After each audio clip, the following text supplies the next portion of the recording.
Buenas tardes, estimado profesor Javier Castillo. Somos los estudiantes Diego Burgos, María Peña, Josué Elizalde, Johnny Larriategui y quien le habla Diana Calderón, estudiantes de la asignatura Métodos Numéricos de la carrera de Ingeniería en TICS de la Universidad Estatal de Milagro. La presente es para mostrarle la investigación, aplicación de los métodos numéricos para determinar la proyección de propagación de las grietas de masa rueda portadora de los vagones del STC Metro de la Ciudad de México, en el cual hemos aplicado el método numérico de elementos finitos. A continuación, mis compañeros continuarán con la explicación. Buenas tardes, mi nombre es Diego Burgos Tumbaco, estudiante de la Universidad Estatal de Milagro, UNEM. Vamos a hablar sobre métodos numéricos. En la historia de los métodos numéricos tenemos métodos analíticos experimentales que han sido utilizados ampliamente desde el comienzo del siglo XX en el análisis de elementos agrietados.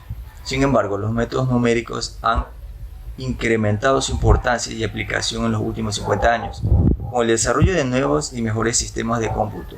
En las últimas décadas, los métodos numéricos han tenido gran avance debido a la evolución de las computadoras y el desarrollo de nuevos métodos de cálculo.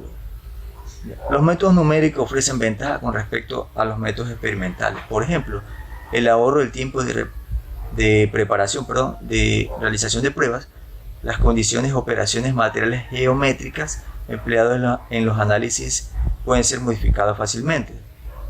Tenemos un método de elemento frontera o método de la integral de fronteras. Es un método numérico para la solución de ecuaciones diferenciales parciales basada en la información de las ecuaciones integrales del problema. A diferencia del MEF, el método de elemento frontera o BM, no es necesario discretizar el interior del dominio estudiado, pues solo se requiere la aproximación numérica en la superficie del componente mecánico. El método elemento frontera es raramente usado en el análisis de grietas en comparaciones con otros métodos, debido al gran número de recursos computacionales y dificultades en la implementación de fronteras de los elementos. También tenemos métodos de elemento finito. El método de elemento finito es un método numérico que se utiliza para resolver un sistema de ecuaciones diferenciales que gobierna el dominio de un sistema físico continuo. Los elementos finitos en general deben aproximarse a formas geométricas conocidas para garantizar la definición de sus funciones de forma y poder llegar a ecuaciones de comportamiento conocidas. Una de las primeras aplicaciones del MEF o el mecanismo de fractura fue un trabajo realizado por Kaplan en 1961, el análisis de la propagación de grietas en estructuras fabricadas de concreto. Posteriormente, en 1962, McClinton y Walsh analizaron la propagación de grietas en rocas considerando la fricción entre las superficies y las grietas.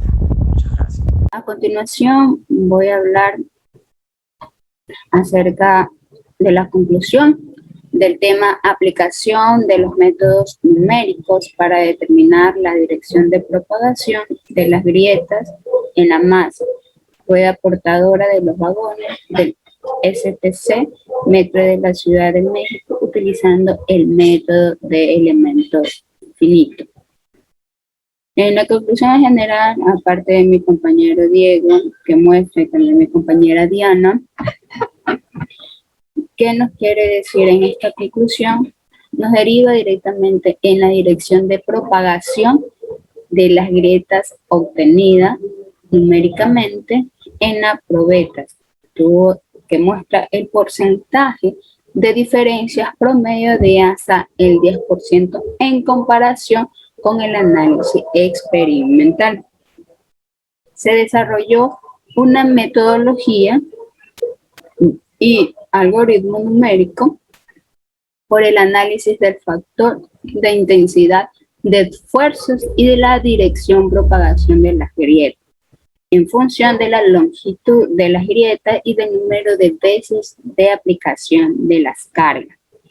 De la comparación de los resultados que muestran obtenidos experimental y numéricamente, se observó una diferencia promedio del 6% en el factor de intensidad de esfuerzo y una diferencia de hasta 14% con el número de veces de aplicación de las cargas debido principalmente a los errores propios de los métodos numéricos.